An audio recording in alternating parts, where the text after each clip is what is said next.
क्या आपने कभी सुना है किसी ऐसे राजा के बारे में जो मरने के बाद नहीं, जिंदा ही स्वर्ग चला गया और फिर वहां से धकेल दिया गया? अभी वो आसमान में उल्टा लटका हुआ है। जी हां, हम बात कर रहे हैं राजा त्रिशंकु की। त्रेता युग में इक्ष्वाकु वंश के एक राजा थे जिनका नाम था त्रिशंकु। वो अत्यंत पराक्रमी थे, लेकिन उनसे भी ज्यादा उनकी इच्छा विलक्षण थी। उनकी सबसे बड़ी इच्छा थी, मैं अपने शरीर समेत स्वर्ग जाऊं। ये बात सुनकर सारे ऋषि और ब्राह्मण चौंक गए, क्योंकि जीवित शरीर में स्वर्ग जाना धर्म और प्रकृति के विरुद्ध था। राजा त्रिशंकु ने अपने कुलगुरु महर्षि वशिष्ठ से ये कार्य करने को कहा, परंतु वशिष्ठ जी ने ये कहकर मना कर दिया कि राजन, ये स्वाभाविक धर्म के विरुद्ध है और मैं आपकी मदद नहीं कर सकता।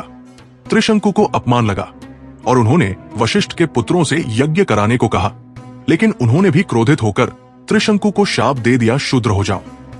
और देखते ही देखते राजा त्रिशंकु का रूप बदल गया। उनका शरीर काला हो गया, वस्त्र फट गए। अपमानित और तिरस्कृत त्रिशंकु ने अब शरण ली महर्षि विश्वामित्र की। विश्वामित्र, जो स्वयं भी एक क्षत्रिय से ब्राह्मण बने थे, उन्हें त्रिशंकु का अपमान सहन नहीं हुआ। उन्होंने प्रण लिया, मैं त्रिशंकु को इस शरीर के साथ ही स्वर्ग पहुंचाऊंगा। विश्वामित्र ने भव्य यज्ञ किया।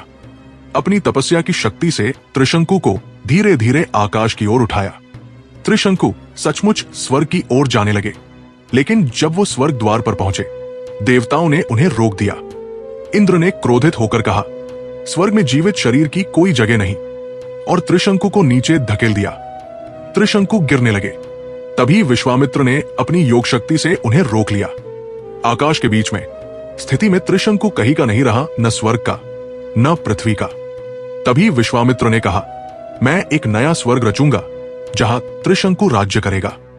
लेकिन तभी ब्रह्मा जी प्रकट हुए और कहा, न तो नया स्वर्ग रचने की आवश्यकता है और न ही त्रिशंकु को गिराया जाएगा। वो आकाश में ही रहेगा, ये उसका स्थान होगा। तभी विश्वामित्र जी ने घोषणा की, अब त्रिशंकु यही रहेंगे, न स्वर्ग में न पृथ्वी पर, बल्कि आकाश में उल्टा लटके हुए। और तब से राजा त्रिशंकु आकाश गंगा के एक नक्षत्र में उल्टे लटके हुए माने जाते हैं। इसलिए आज भी जब कोई बीच में अटका हुआ होता है तो हम कहते हैं त्रिशंकु की दशा में है। ये कथा यहीं समाप्त होती है, लेकिन इस कथा को सुनने के बाद आपके मन में एक प्रश्न जरूर उठ रहा होगा कि अगर राजा त्रिशंकु जीवित रहते हुए स्वर्ग नहीं पहुंच पाए, तो द्वापर युग में महाभारत के समय अर्जुन कैसे इंद्रलोक पहुंच गया? और इसके अलावा पौराणिक कथाओं में कई राक्षसों का जिक्र है जो स्वर्ग लोक तक पहुंच गए थे, जैसे कि राजा बलि, रावण, त्रिपुरासुर, नरकासुर।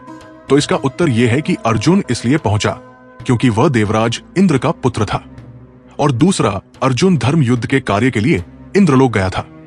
बात की जाए राक्षसों की, तो वो अपने बाहुबल और वरदान के कारण स्वर्ग लोक तक पहुंचे, लेकिन राजा त्रिशंकु अपना अधिकार मानकर इंद्रलोक में जाने का प्रयास कर रहे थे, वो भी दूसरे के बल पर। तो ये थी एक ऐसे राजा की कथा जिसकी जिद ने सृष्टि का नियम बदल दिया और उसे अमर कर दिया, परंतु उल्टे लटके हुए आकाश के किसी कोने में। अगर आपको ये पौराणिक कथा दिलचस्प लगी हो तो वीडियो को लाइक करें और हमारे चैनल को सब्सक्राइब करना न भूलें।